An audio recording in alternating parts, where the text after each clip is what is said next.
Welcome, everybody, to WagerTalk Today. We got a great lineup, a ton of actionable betting information coming your way. This is, without question, the best daily sports betting show on the planet. It's a pleasure to do this, and it's a pleasure to have you all with us. Andy Lang will be joining us right off the bat, and he's got 2 NFL prop bets for you guys. After that, we got Gianni The Greek. He's got a UFC bet and a college football bet on the Alabama LSU game. So stay with us for that. We are going to dive deep into the NFL card as well. We got Dave Mason from BetOnline joining us at the end of the show. My daily presidential address will take apart the Buffalo Bills Indianapolis Colts game. Teddy covers, my co-host. What will your big game breakdown be? It's Football Friday. We're going to talk about the Detroit Lions and the Houston Texans Sunday Night Football. It's a client play for me. You guys will get it here for free. Just stick around. Big game breakdown coming a little bit later in the show. Yeah, and Teddy, it's a client play for me as well. So I'm very curious to hear what you have to say. Okay, stop the presses. Get all the media guys gathered around.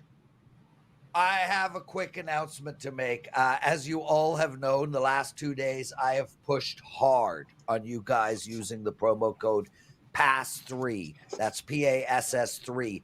Yesterday, Carmine Bianco calls me on the phone. He's like, Prez, you literally were begging people to get that, your 3-day all-access package. You were pleading with them. I've never seen anyone beg so hard. Well, I've begged for the last 2 days. And on Wednesday, my begging resulted in a 5-1 day for my clients. And on Thursday, we went 4-1. Yes, I am 9-2 in my last 2 days. And that promo code is still available, guys. PASS3. I have 6 bets tonight for my clients. I have a 5% college football play tomorrow for my clients. And I have at least 4 NFL plays. You get all 3 days for only $39. The promo code is PASS3. Andy Lang, can I throw your dart plays into my package for my clients? Absolutely. Absolutely. No, of course not. You can't take my darts plays. I have this market cornered. What are you, serious? Although, Teddy, I will say, Prez was at his best on the NHL show. He said, the darts players shouldn't be called players. Prez, what should they be called? Dartists, like dartists. Like, sure, good. That's a ring to it. Yeah, it's absolutely good. We are going to discuss some darts, Andy, a little later. But right now, we're going to discuss the running back for the New York Giants, a man I know well. Over for dinner 2 weeks ago, Tyrone Tracy. We call him T-squared in my house. How do we bet this guy? You're just going to take him over his rushing total. It's probably the best matchup you could get in the NFL right now. This is fading the Carolina Panthers rush defense. As of now, they are dead last in allowing yards per game, 159.3 yards per game rushing. Last 3, even a bit worse, 171 yards. I mean, that's worse than the Colts, than Dallas. It's actually worse than his own team, the Giants. And this is a guy that the last couple weeks that's gotten a lot of work, 16 carries against Washington, 20 carries against the Steelers. He had 145 yards against the Steelers. He only had 66 against Washington. But this is a number that you got to play on Tyrone Tracy. I believe it's 74.5. So you just fade these really bad defenses. You keep lining them up and knocking them down. I mean, we've been fading the Ravens secondary as we talk about. Look what Joe Burrow and Jamar Chase did to them last night. Pick a defensive unit that's really bad and just keep fading them. So we're going to keep fading the Carolina Panthers. Do it with Tyrone Tracy this weekend. So let me ask you this, because, I mean, at least part of the reason why Carolina's run defense has been so bad is because they've been out of it by the second half in so many of these games, and the opposing team just runs the football. In theory, given the point spread this week, Carolina's supposed to be more competitive, which means opposing teams may not be running the football throughout the course of the second half. Does that concern you here, that the Giants just aren't good enough? I don't think their passing game is good enough. So I think it actually even helps us. Like, what's the Giants' path to victory here? Run, run, run. Like, do you really want the passing game to try and get a big lead here? I don't think Carolina blows anybody out. I'm not really sure. It's a coin flip for me in this game. I just don't see a game script where the Giants are like completely out of it. They gotta abandon the run game. So I'm pretty confident that I'll take Tyrone Tracy in a pretty close game. We have to wake up super early to watch because this is like the Germany game. So, but nothing like cashing a prop in the early morning game. Yeah. So Andy, just to go into this game real quick, you call it a coin flip game, and you did not come on the show and release the New York Giants. They're plus We meant against the spread. They're plus coin flip against the spread in a coin flip game. Can you explain what is making you call it a coin flip game, but keeping you off of a team that is almost a touchdown dog? Well, it's just my opinion on the coin flip game. The Carolina is plus 6.5. Okay, yeah. So I think it's a coin flip game, and I've never come on here to give out an NFL spread. I come on here to give out props. That's why I didn't give out the Giants. I know who I am. I know my brand. I know what I do. What I do is I do props. So that's why you guys have me on every Friday. Actually, we have you on every Friday because you are literally top 3 better on WagerTalk, and you do it every single year. And guys, I'm serious about that. Like, as one of the owners, I log into the back end. I know what plays sell. I know that Tokyo Brandon is the number 1 most profitable expert over the last 3 years of betting, and he's not the number 1 most sold expert. I know that Andy Lang is permanently making money for his clients, and he is in the top 3 most profitable bettor for the last 3-4 years at WagerTalk. I know he's not the top 3 most sold bettor, and the reason is simple. You guys out there who watch the show don't seem to want to bet Korean baseball or darts. And what I'm saying to you is, you don't know what is in your stock portfolio. We have a financial advisor. I have a financial advisor. By the way, my financial advisor did 39.46% return for me the last 12 months. I just got noticed, I got a notification this morning of that. The bottom line is, we don't know what stocks are in our portfolio. We don't pay attention to shit like that. And we shouldn't care what sports we bet either. The most important thing that we can do for ourselves and our family is to make money, accumulate wealth. The very few people are better than Andy Lang on that, and especially in darts. And Andy, that leads to a brilliant segue for your dart promo. Give it out, and then we'll get into your next actionable bet. Yeah, so from now to the end of the year, $49 gets you the rest of the year for darts plays. And that's important because the biggest tournaments are now till the end of the year. This is when our volume really increases. And it works out perfect. Why? Because everyone's watching NFL and college basketball, and college football, and NBA and NHL. Well, guess who else is paying attention to that? The books. I promise you they're not paying as much attention to darts as they are those other sports. And that's where we get the softest lines. That's where we get some of these huge mismatches that are mispriced, and we take advantage of it. You don't have to watch darts. You don't have to know the players. We'll send you the plays. You bet them, and they cash for you. We're 20-9 this year, and we're coming into the hot part of the year. This is the best time of year to bet it. And I had a long talk with Ralph and Marco and Johnny, and they were like, you need to run a dart special for the rest of the year. They were like $99, and then someone was like, no, $49. So $49, smoking deal for the rest of the year. Yes. And Teddy, can you name any dartists? Not a one. Not me either. I know for sure they're white, British, and likely unhealthy, but that's just my guess. Andy Lang, you got a prop bet for us on the wonderful Kirk Cousins. Fill us in. All right, this is a bizarre one. We're going to strongly take Kirk Cousins under 1.5 yards rushing. Why? He's only gone over this total one time, and that was against Tampa in a really, really close game. So he had 16 yards in that game. he has -3 yards for the entire year.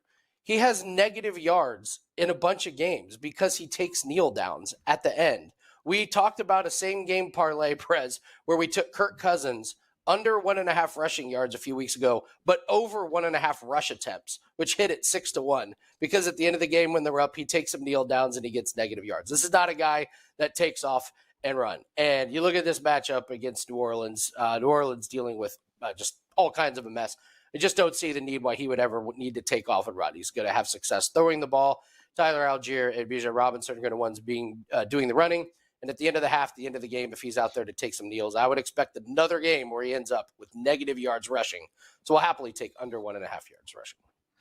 Andy Lang, awesome stuff, dude. Love having you on. Guys, Andy was on Puck Time today with me. And in all seriousness, buy his freaking dart package, like $49. Lay the action, make some freaking money. Who cares where it is, when it is, how boring it is, and frankly, in my opinion, how bloody stupid it is. Just make money with Andy Lang. Andy, thanks for joining us. Love doing these shows with you, my brother. Thanks, guys. Teddy Covers. Melody just used that promo code PASS3. I love the name Melody. One of our listeners asked, when does it expire? Steven, it expires on Sunday night. That's PASS3. Theodore, you look great today, dude. I love how you've matched your hair with your jacket. I feel like you're about to smile. Show us those pearly whites and tell us, what did bettors learn last night? So I want to talk about time management today, which of course is why I'm going to talk about Kirk Herbstreit's dog. Holiday season fast approaching. Everyone is doing multiple sports right now. Information is power. Good info equals good bets. It takes time to handicap a card. You can't do it in 15 minutes and expect to turn a profit. And when you're capping multiple sports, especially the daily sports, NBA, college hoops, NHL, that takes time and focus. So yesterday, Kirk Herbstreit's dog died. Lead story on ESPN. Couldn't get away from it on X. I've got dogs, 2 of them, Jack and Schmelly, and Milo, the cat who thinks he's a dog. They're more than pets. They're family. I love dogs. Did I click on any of the Kirk Herbstreit's dog died stories yesterday? No, I did not. First, the headline told you the story. You know, what the F more are you going to learn from reading it? But second, this time of the year, you need to use your time wisely. You need to use your free time wisely, especially for the casual bettor. You know, the pros are doing this full time all year. The casual bettor, the recreational bettor, this time of year can get a little bit weird. Everyone's busy. There's a lot of stuff going on. So my advice to you is when you see a headline, Kirk Herbstreit's dog died, doesn't matter if you're a fan of Kirk Herbstreit dogs or not. You already know the story. Save your time. Click on stories that'll give you info that'll help you win bets, not necessarily stories about someone's dog who passed away. We're sorry, Kirk, but it's none of my business and I don't care that much. That's what I learned last night. Lawrence, back to you, my friend. You have a dog named Schmelly?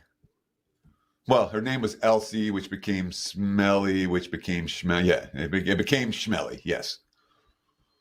I love that name. That is a kick-ass name for a dog. Is it a Schnauzer? It is a some kind of doodle thing. I don't know. It's a big dog. A golden doodle. Schnelly the Schnauzer. It needs to be a Schnauzer. Oh, Teddy. Sorry, Herbstreeit, for losing your dog. I lost mine a year ago. My dog's name was Vegas, and it was also in the schmoodly zone. Gianni joining us. Gianni, I recently noticed you on Twitter wearing a MAGA hat. I don't normally bring that up on the show, but hey, you brought it up on Twitter. So congrats. Nicely done. Thank you. Listen, I don't pick, I pick what's in my best interest. My first vote I ever made was for a Democrat. I think a couple times for a Democrat, then I'd vote Republican, then Democrat. For me, it's in what I think is in my best self-interest and what I think is best for the country. And I know personally, the prior 4 years were a little better than these last 4 years. So that's how I just judged it. Simple. Guys in the chat room, we're not debating this topic. I just wanted to congratulate Gianni because I saw him wearing a MAGA hat. No debating this topic today. No. My brother, I love having you on every Friday. Such a pleasure. You got a UFC bet for us. Let's go there, and then we're going to do your Alabama LSU breakdown and take apart the NFL card. So let's start with your UFC bet. Yeah, Antonio Tricoli, and actually one of the guys that I work with that is one of the MMA originators, Andrew Gambis, hit me up with Tricoli earlier in the week. What I like to do is I narrow down my sides totals, and then I move for two different MMA guys that I have a lot of respect for. And if they come in on the same side, then I know to unload. And this is one of those that jumped out at me for one reason only. There's a lot of recency bias on the Tricoli side. He's coming off a loss to Shara Bullet. We know all the hype behind the Shara Bullet, and that loss is even elevated by the last win of Shara Bullet, which is now that famous highlight reel. But more importantly, let's not forget, he closed at almost a plus 500 dog in that fight. He was not supposed to win it. This is a much different matchup for him. In fact, this is a step down in competition because when I look at Tracy Ngor, he hasn't fought in 2 years, so he's been injured and now returns. But more importantly, this is going to be his fourth UFC fight, and he has yet to record a win against the UFC opponent that has a UFC win. So his UFC win is against guys that have not been able to win in the UFC yet. I think, again, this is a big step up for Gore, step down for Tricoli. He's going to have a 5-inch reach advantage here. I don't think he's in a disadvantage anywhere. It's as close to a coin, much closer to a coin flip than one fighter having a 60-40 shot at winning. Take Tricoli at plus anything, 105 or better. You'll do good there. That's a good bet. Sure. Plus price on Antonio Tricoli. UFC action here in Las Vegas for Saturday. Let's talk a little Saturday night college football. This game tends to attract a lot of attention. Alabama and LSU. Right now, look at the WagerTalk free live odds screen. Alabama holding what? -3 on the highway in this ball game. Total sitting 58.5/59. How do you break it down? Crimson Tide against the Tigers Saturday night in Baton Rouge. Yeah, and for me, this is a simple case of getting an Alabama team that has more or less owned this history in, as far as LSU goes, regardless of where the game takes place. Obviously, it's the rivalry, so even when LSU has their worst years, they're still going to show up for this game. But the skill level is just different. And what I like most is I think Alabama's a little bit undervalued, a little bit underrated this year, just because they have those two losses. But if you dig a little deeper, here's what you'll see. The loss against Tennessee, this last loss, it was the turnovers that cost them. That was the reason. Earlier against Vanderbilt, again, another random occurrence for a team like Alabama, who was a huge favorite in that game. But we know the randomness in one outcome. But that is what allows us to get value on a team like Alabama. Had they come in off, had they not had that Tennessee loss or even that Vanderbilt loss, and this was a one-loss football team, they'd be going into Baton Rouge upwards of over 4 through that key number of 3, probably being pushed up closer to 6. I just think LSU is a little bit, at least my power rankings, how I see them a little lower than what the national rankings have them, and I have Alabama a little higher than what the national rankings have them. That to me is the perfect storm. And like I said, coupled with the fact, series-wise, Alabama has just owned LSU, and I don't think anything's going to change on Saturday night. And finally, when I start seeing that the betting public, no disrespect, doesn't think they need the points, and the majority of the bets are on the money line, it tends to tell me they think this dog should be favored. Nothing could be further from the truth. Lay the points with Alabama. They win this game by double digits. Gianni, I got a quick question, and this is somewhat conceptual. I mean, it works for this game, but here we got Alabama about to enter a tough stretch of games against some rivals all the way through. We saw this with the New England Patriots. Nick Saban is gone. Alabama doesn't have that sort of je ne sais quoi that they had under Nick Saban. And it feels like the AFC East, all they wanted to do was beat the shit out of the Patriots when they finally could. Do you feel that is something we should take into account? Maybe not necessarily with this game, but moving forward conceptually against Alabama, because there are teams that are pretty peeved with losing to them for the last 2 decades. Well, they're definitely going to try. But the thing with Alabama, you got to remember, is that the bookmakers have done a really good job of pricing this team. I mean, I remember even those years when they were undefeated, Prez, or one-loss team, you couldn't really make money with them against the point spread. Like, that was the great equalizer for Alabama. And even this year, you look at them, they're a 4-4 ATS team. So against the spread, I think the books have done a really good job of protecting themselves with Alabama. And like you said, the mystique is off now. I mean, they were the dynasty, but when Joey Lawrence and the Clemson team started beating them, I think that started to wear off, that Alabama just isn't beatable anymore. So I think that's shaken, but I agree with you. I think any team that wants revenge for all those run-ups that Alabama have, they're going to try to do that, and you're extra motivated, I think, playing Alabama regardless. But I just don't think LSU has the team to be able to do that. And I think you're going to see an even more motivated Alabama team going on the road with something to prove. They have a chip on their shoulder, I believe, as well, coming off, having the 2 losses. This is a team that came into the season expecting to lose 2 football games, especially this far into the season. Yeah. Gianni the Greek, you're someone who has his finger on the pulse of where the markets are moving and where they're going to move. Obviously, you're locked in with some of the bigger syndicates from back east. You get a ton of strong information. Let's start with the college football card for this weekend. What are you seeing? What are you hearing? What are you betting? And then we'll talk a little NFL afterwards. And college basketball. We're live. We're on WagerTalk Today. So I got college basketball. I just unloaded, Teddy, that I could share with you guys. Because I don't have too much in college football. In fact, it was just getting ahead of those key numbers. It was Alabama at 2.5 that they wanted. It was Georgia at 2.5 that they wanted. And San Jose State at 3 were the biggest sides as far as the college football that I could confirm are legit. Because lately there's just been a lot of two-way action, a lot of middle attempts, especially with those totals. So up until later today, and if not tomorrow morning, I tend to be low volume in college football. The playing field has seemed to change for me. So I haven't been trying to get way out ahead on a lot of these because I've just been seeing a lot of setups happening early in the week in college sports. Teddy? Let's talk college hoops then, if that's the way you're looking.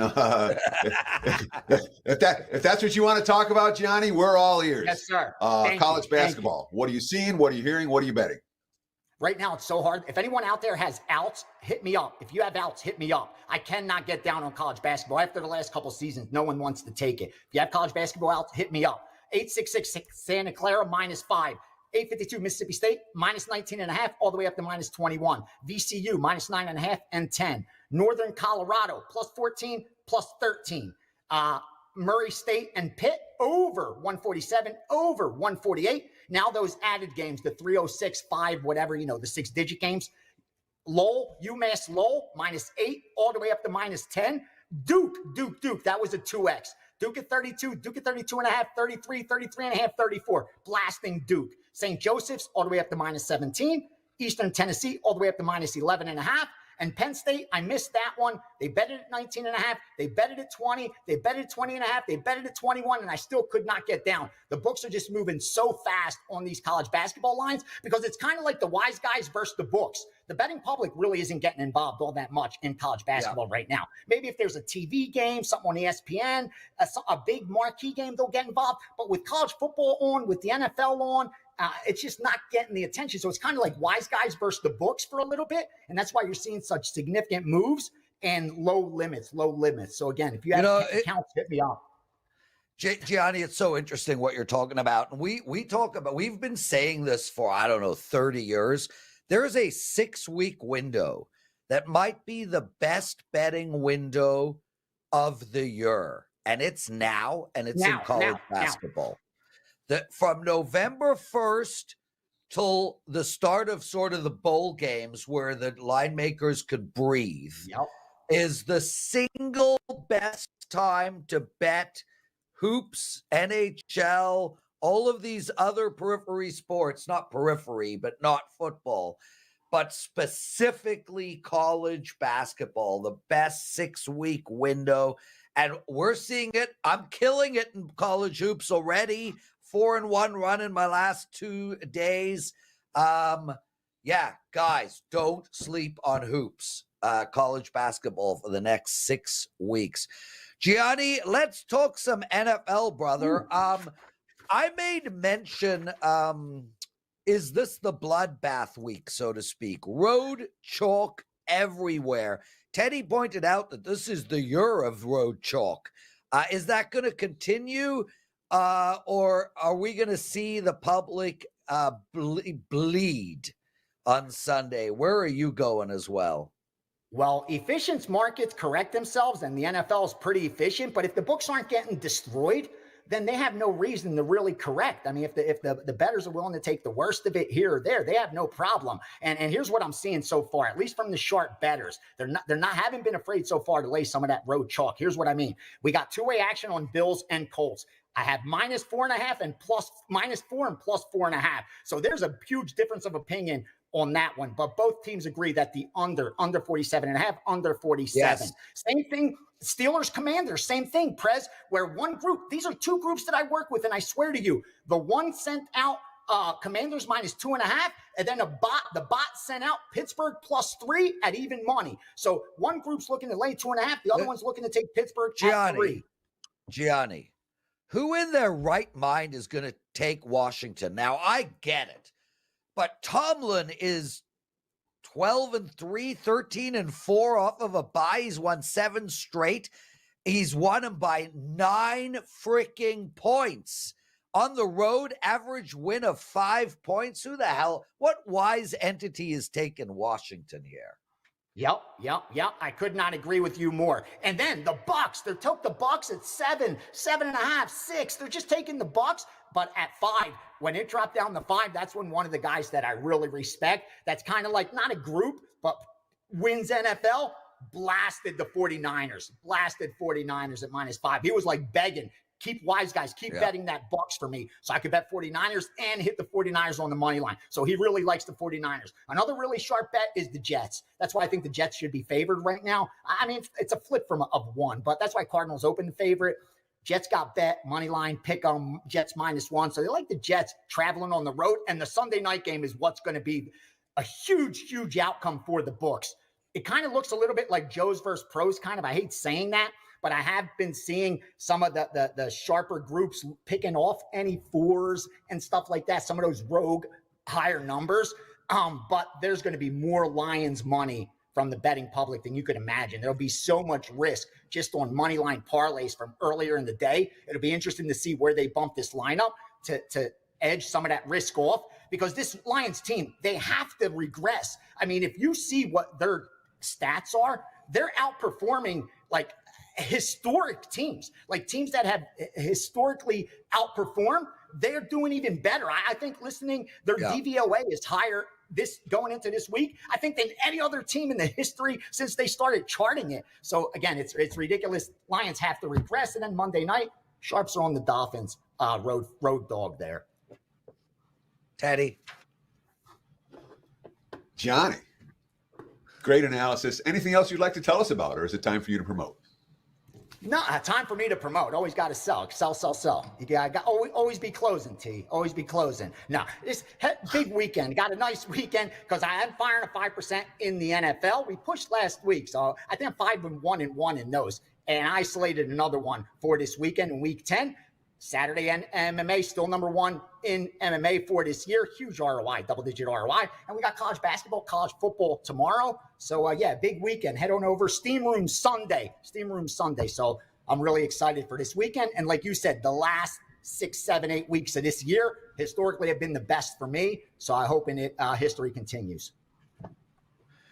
Wonderful stuff. Gianni the Greek, everybody. Lots of shows still to come. We're going to break down 2 NFL games. We also have Dave Mason from BetOnline joining us. Shout out to Mason, Michael, Tim, Taryn, and Sean. All 5 of you people just purchased my 3-day all access pass in the last 5 minutes. Oh, so much freaking love. Teddy covers. Is this the week Detroit comes down to earth? I mean, it's the right spot for Houston, but it was the right spot for Tennessee 2 weeks ago. I am so curious how you are handicapping this game, brother. Give us your big game breakdown. I'll start with this. Tennessee ain't Houston. All right. Big game breakdown style. Let's talk about the Lions and the Texans. Right now, look at the WagerTalk free live odds screen. Detroit minus 3.5 across the board, pretty much. Total sitting in the 49 range. There are some 48.5s out there. There's no question the Lions are playing elite level football. From a pure powering perspective, they're as good as anybody in the league, if not the best team in the league, right there with Kansas City. All that being said, they're laying more than a field goal on the road. They're coming off huge divisional wins. They beat Minnesota on the road. They beat Green Bay on the road. Now they're a comfortable lead in the division. They get the tiebreaker. They get the rematches at home in Detroit. Very satisfying win. Physical win last week against Green Bay. Dan Campbell. We're built for this, man. Just because we play indoors doesn't matter. We can play anywhere. We can play in the snow. We can play in the mud. That's just us. We're built to win. Very, very pleased with their performance. 6 straight wins for Detroit. It's worth noting during this span, 14 takeaways, 2 giveaways, which is a little bit high for what we can expect on a week-in, week-out basis. Look, we know that Detroit's offense is really good. They're not going to turn the ball over a lot. But the 14 turnovers they created, well, I got to think Houston, not a team that turns the ball over a lot. They do take care of the football. And, of course, Detroit is now 7-1 for the first time since 1956. All right? They won at Lambeau for the 3rd straight time. The 3rd straight year. They haven't done that since the 80s and 90s.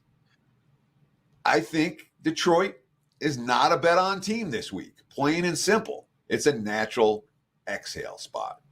It's not an exhale spot for Houston. Houston's coming off a game in which they played poorly against the New York Football Jets, outgained by a full yard per play. C.J. Stroud. It's embarrassing to come out here in a primetime game. And get embarrassed like that is never fun. We got to be better in a lot of areas. That starts with me. There are plays I got to make, throws I got to make. They were missing field goals last week, all kinds of issues. Now they've had 10 days to prepare, extra time to prepare for Houston. Great tackle from the right tackle, Titus Howard, after losing to the Jets. Quote, the most frustrating part is that we're the better team. We let that game get away from us, especially in the second half. Decent chance, and this is impact, injury return. Nico Collins has a chance to come back on Sunday night. Nico Collins is at least part of the reason why Stroud in the passing attack hasn't really lit it up the last couple of weeks. With his return, Houston's a lot better, especially since Joe Mixon continues. They had 187 yards on the ground last week. When Collins is in, even without Diggs, the passing game works. And, of course, you're talking about a game where you're catching more than a field goal. I expect a battle, not a blowout. I like the Texans plus the points. There's your big game breakdown. We appreciate the likes. We appreciate the follows. We appreciate the comments very, very much. There you go. Back to you, Mr. Prez. Teddy Covers, thanks so much. Yeah, guys, a whole bunch of you in the chat room and 68 likes only. It's somewhat my fault because I didn't ask for likes at the top of the show. But guys, let me just say, I don't need to ask for likes. Like, you all know the drill. It's the same group of you in this chat room every day. Natural, Watch, B Daddy, Daryl. Come on, guys. You know how important it is. Little Bull, JJ Rickles, great name. Please take a second out of your day and hit that like button, and especially for our next guest, because we really like him. Dave Mason from BetOnline. Dave, welcome to the show. And how did you do in the election? Boys, happy Friday. We did well. The outright was really good for us. Popular vote, we gave some back. States, choppy. Won some, lost some, but the outright was really strong. So, we gave some back on the popular, but no big deal. And from a handle standpoint, you said the 2020 election was the single biggest betting event that you guys had ever had at the time. Was the 2024 presidential election bigger, as big, or less than you might have thought? It blew it out of the water. At the time, 2020 was the biggest, and a couple Super Bowls,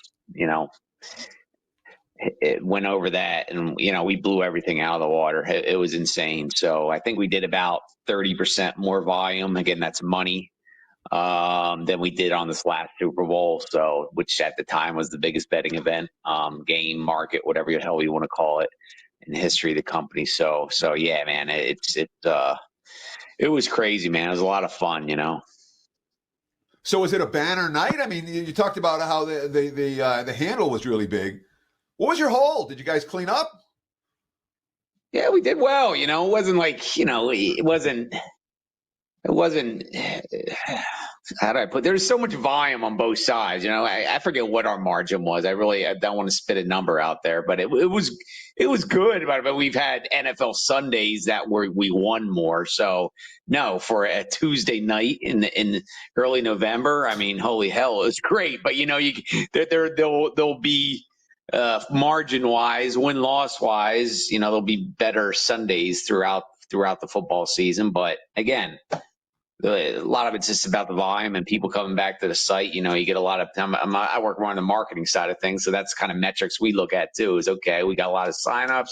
We got guys who we haven't seen this guy since 2020. We haven't seen him for 4 years. All that kind of sort, or 2022 midterms, that kind of stuff. So that's a lot of the stuff that we look at as well. We're talking to Dave Mason at Dave Mason BOL on X. He's from BetOnline AG, one of the largest global books in existence. Talking a little election betting and what you've seen. Now, when it came to new signup, were there a boatload of new signups coming in, the people that just came in to bet the election, or are now going to stick around and bet football and basketball, or are those kind of people, they're in, they're out? Both. Some people just want to bet the election, that's it, and some merely come in like, well, they got this and that and the other thing too. What the hell? It all depends too if they won or lost. They come in, deposit once, and they bet Harris. There's a lot less likelihood they stick around compared to the guy who comes in, new guy who comes in and bet Trump, and then all of a sudden, he's flush and he's got cash. He's like, well, what the hell? They got blackjack. Oh, maybe play some poker. Oh, NFL in a few days. What the hell? So. Let's talk a little. You want to talk some college hoops, Lawrence? Why don't you go college hoops? Then we'll talk a little football. What I wanted to ask Dave is, Dave, we were talking about this earlier on air with Gianni, and that is the sort of 6-week window where I feel like it's the best money-making window of the year, specifically in betting college basketball. This happens year in, year out. I'd like you to talk a little bit about that. Are you getting a lot of public action on college basketball, or is this like the wise guy zone? And am I right? Is this the 6-week window where everyone should be focused on college hoops? Yeah, it's crazy. You're exactly right. Yeah, it's the time where we get the least action. It's the true public people, the true recreational bettors. They're not. They just don't pay attention much to the early. Maybe a big game, big game tonight. But overall, they're kind of sitting on the bench and they're not paying attention to it. They're putting their money into football. And again, I'm making generalizations here. I want to paint everybody with a broad brush, but pretty much, the action's kind of quiet. So we're taking a lot of the ratio to sharp to public money is horrible. But usually, the sharps are betting NFL. Okay, we're going to get so much buyback just on the volume from all the recreational guys. That ain't here in the college basketball. So early on, it's not a lot of rec bettors. Then once a conference play starts, there'll be some more. Then when football starts, it takes a nice bump. Then March, it's all hell breaks loose, right? So, the early numbers are just so soft. Especially now with this NIL transfer portal. It was hard enough coming up with these numbers, prior Novembers when, these guys on this team, this team has 4 of their starters back. They were good last year. They'll add this player. But now it's like, holy hell, they got 4 new players, and they're this guy's from this college. This guy, it just makes it a difficult odds making that much harder in November. So if you're really up on your team, you can definitely pick your spots. But like I said, a lot of people are just on the sidelines until things sharpen up and come January. Dave Mason, betonline.ag. Dave, let's shift our focus to this week's football card. Let's start in college. We got 4 games tonight. We've got a huge slate tomorrow. What are you seeing? What are you hearing? Who do the pros like? Who do the Joes like? Anything stand out to you on the college football card. Yeah, man, good action as always. I'll go over some of the bigger public plays, and again, this is stuff that has a lot of bets on it. Iowa's getting bet. 69% of the tickets are on Iowa at UCLA. 69% is on Miami, minus 10.5 at Georgia Tech. BYU, Utah is getting a lot of action. 64% is on BYU. Georgia, Ole Miss, that's the biggest game. That's getting the most bets. 70% are on Georgia, 2.5-point favorites at Ole Miss. Indiana keeps every week. Every week I'm talking Indiana. They become a public team. So 72% is on the Hoosiers, minus 14.5. And Michigan, a lot of sharp stuff. Oh, LSU, Bama, a lot of early volume, a lot of early bets, but the action is pretty 50-50, like 54% is on LSU. Sharp stuff, Cal minus 6.5 tonight, Iowa minus 6, New Mexico plus 3.5, Liberty minus 10.5, two-way sharp, Utah, BYU, Utah plus 3.5, minus 2.5 for BYU, Colorado minus 3.5, Southern Miss plus 13.5, South Carolina minus 4.5, Okie State plus 11, but then minus 10 on TCU, Vols minus 23.5. Washington plus 13.5. I could go on and on and on, but those are some of the biggest ones. Plenty of action coming in, and that's the way it is every week when you're talking about college football. The lines can bounce around, and certainly they will react to where the money is flowing. Dave Mason telling us where the money has been flowing. We got just a few minutes left with you, Dave. Let's talk some NFL. NFL is always king here in Las Vegas. It's certainly king among bettors here in the States. And I know our audience is very interested. Same basic question. Who are the pros betting? Who are the Joes betting? Anything stand out to you that you like in NFL action for Sunday? As far as bets, I mean, I'm looking at the board, a lot of road chalk, which is going to mean some big liabilities. Those are usually the biggest liabilities when a team is on the road and they're laying points, and they people just see that and they think, oh, they should be a lot more favorites, but they don't really factor in the home field advantage and everything. So road chalk, Bills, 74% of the early bettors on the Bills, minus 4 at Indy, 81% on Minnesota, laying 7 at Jacksonville, 75% on Atlanta, minus 3.5 at New Orleans. That has a real high early bet count. 69% on San Francisco, minus 6.5 at Tampa. Philly, 75% on Philly, minus 7 at Dallas. And then the big one, I mean, this one's getting bet all over the darn place. Detroit, minus 3.5 at Houston. 83% is on Detroit. I mean, money line parlays. I just looked at the money line action. It's like 96% of the cash is on Detroit outright. Money line parlay, even teasers. Usually people don't. It's rare that a big teaser, people teasing through the zero, but on this one, a lot of early people teasing Detroit, the favorites. As far as sharps, Giants minus 5.5 or better. Minnesota minus 6. Atlanta minus 3. Denver plus 9. Chicago minus 5.5. A little on that big game. A little bit on Houston at plus 4. Went to plus 4, and then that got hit a bit. But yeah, action is great. But it's going to be a lot of big decisions this weekend with that road chalk. All right, Dave. That's why we love having you on Fridays. You can break down the entire betting card in 10 or 15 minutes and talk about a whole bunch of info, man. That's amazing stuff. We appreciate your time and effort. Talk about what's going on at betonline.ag. Yeah, get on over to betonline.ag. We got the earliest openers on all these big games I just mentioned. Got some hit up the promotions page for sign-up bonuses. And I got to give a shout out, man. 2028 election odds are open. It's never too early. J.D. Vance is a 3-1 favorite. Shapiro is plus 450. So those are the two front runners there. So, and people always say, "Oh my God, who would bet money that much early in the election?" People had Trump 75-1 early, way back when. 66-1 on Joe Biden a few years back, and then Trump again at about 33-1 in early 2021. So, if there's good value, bet it. Yeah, Obama was 100-1 in 2006. He was elected president in 2008. So, look, if you're going to get involved in that list, look down. Don't look at the chalk.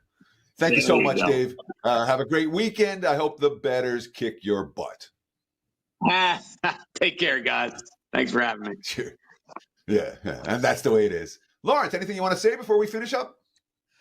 Fun freaking show today, Teddy. I know you have a big bet going on Sunday. I want to wish you the best with that play. I have a big one tomorrow, so hopefully on Monday you and I can both be smiling.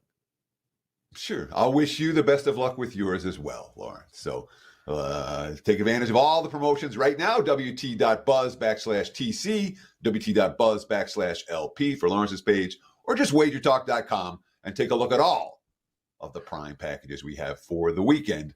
Great deals. Just to click on the specials tab at the top of the page. And that's going to wrap it for the week here on Wager Talk Today. We'll do it again next week, every Monday through Friday, 9 a.m. here on the left coast, live, noon for you back east. Between now and Monday's show, be sure to tune in to Wager Talk Last Call over the weekend and stick around for Lawrence's presidential address after I'm through closing out the show, which I'm doing right now. Enjoy the games. Best of luck. Stay tuned for Lawrence's presidential address. Okay, guys, it's time for your daily presidential address. And I'm going to take apart the Buffalo Bills Indianapolis Colts game. Before we get into that, I want to make mention that the NFL presidential address is up every game on Sunday. I take apart. It's only 22 minutes long. It's definitely worth listening to. And the penalty box segment for Friday is online right now for NHL bets. Guys, I told you all, we got a promo code, PASS3. It's 3 days, all access. I'm on a 9-2 run for my clients right now. I got so many freaking plays going over the next 3 days. I got 6 going tonight. I got at least 8 for Saturday across all sports and at least 5 for Sunday. So use the promo code PASS3, PASS3. You get 3 days for the price of one. It's $39. Try me out. Let's all win together, be happy, and have a great freaking weekend. Okay, Buffalo, -4 against Indianapolis. And well, here's the bottom line, guys. This Indy team is still in it. The quotes coming out of their locker room are good, but I just don't know. They really suck on offense, and their defense, it's just not good enough to compensate for a really anemic offense. Normally taking road chalk is a bad idea, and over the long haul, a losing proposition. But this year specifically, it has been exceptional. And I think the Bills are the right side right now. They're in this game. They're coming off a mediocre performance against their number one rivals in Miami, and they still got it done. And although this game has letdown written all over it, I just don't think Indianapolis has the ability to keep pace with this Bills team. This Bills team is led by veterans up and down the lineup, and they want the Super Bowl. They are playing for the Super Bowl, and they know they cannot lose these games. They want Kansas City at home. They want Baltimore at home. They aren't losing games like this. If Joe Flacco was so good, why is he on his 70th football team in the last 5 years? Now, I get it. He went 33 of 44 for 359 yards and 3 touchdowns against Jacksonville 3 starts ago. What did he do his other 3 starts this year? Well, they were pretty damn terrible. He put up 179 yards against Minnesota. He did nothing against Tennessee. He did 168 yards against Pittsburgh. He has 4 touchdowns in 4 starts. He's gone over 189 yards once. His QPR rating is 61.9. He is garbage. Regardless of who plays QB, whether it's him, whether it's Richardson, this Colts team have averaged 21 points per game, and that is totally skewed. They have scored 13, 20, 16, and 20 in their last 4 games. This line is pretty short, guys. The Bills, when they beat teams, they blow them away. They have won by 21 or more points 2 of their last 3 games, and 4 times in their 9 games this season. This is a team that knows how to beat people up. There's just no freaking way I can take Indianapolis in this game. Buffalo is the play. That's where we're going. Thank you for watching the Daily Presidential Address. Make sure to use that promo code PASS3. We'll see you guys all on Monday.